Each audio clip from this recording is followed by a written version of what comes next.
Your organization has implemented Scrum, but the results you are seeing differ from what you expected. You seem to have all the necessary Scrum team members, but it is not helping. Processes are not getting faster and results are not improving.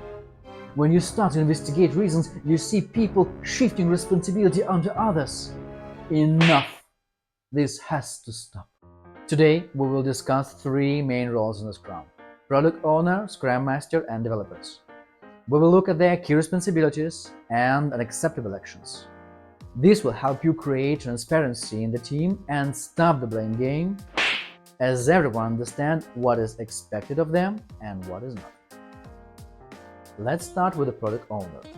The product owner is responsible for maximizing the value of the product created by the developers. He's like a captain of the ship, setting the course and ensuring the ship stays on track. One of his main tasks is to envision the future state where the product provides maximum value.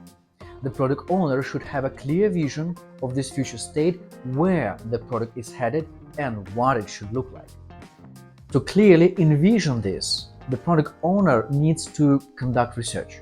This can include researching competitors, target customers, or the market. Once product owner has gathered enough information, he describes the tasks, product backlog items, that will help achieve the product goal and place them in the product backlog. After the tasks are prepared, the product owner prioritizes them based on clear criteria to determine which task will be implemented first. One of the most important tasks for the product owner is to ensure maximum transparency, visibility, and clarity of the task in the product backlog. Without this, the team or stakeholders might have questions about the decision being made and the results being achieved. Why? The product owner shouldn't allow anyone other than themselves to assign tasks to the team for the sprint. This not only creates chaos in the process, but also undermines the product owner as the sole owner of the backlog.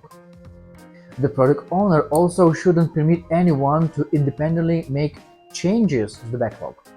If something needs to be added or prioritized, it should go through the product owner. However, the product owner should not ignore the needs and opinions of the stakeholders.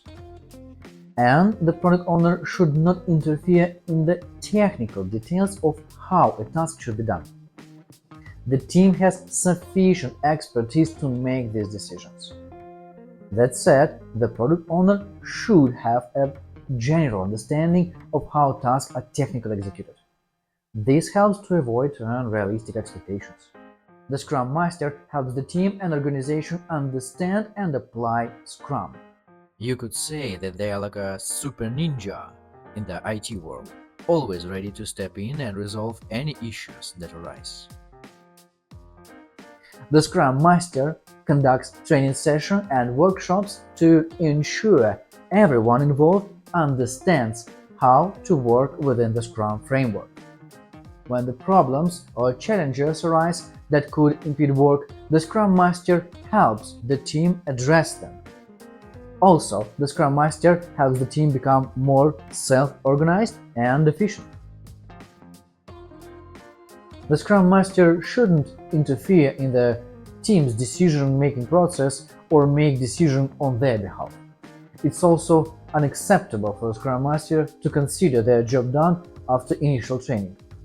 They must continuously work with the team to improve the process.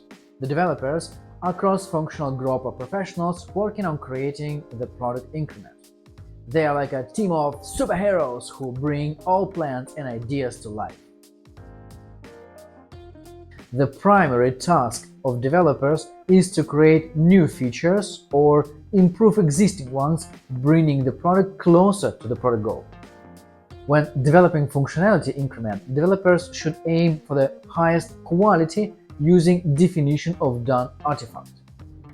To achieve the sprint goal, developers need to share their results and issues daily at the daily Scrum meeting and adapt their work plan as necessary.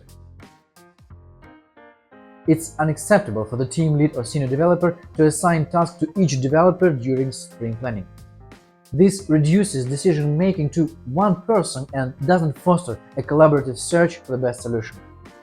And it is also unacceptable for the developers to work in isolation and not share their issues and results with the team.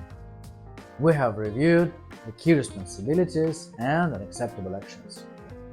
To ensure the team doesn't feel like something is being imposed on them, it's important to hold a meeting where everyone collaboratively defines the key responsibilities and unacceptable actions for each role with the agreement of the entire team. This will help you not only agree on the rules of the game with the team, but also ensure they are followed. And if you want to delve deeper into the events and artifacts like a definition of done, product backlog item, daily scrum, and so on that we mentioned in this video, be sure to watch this video.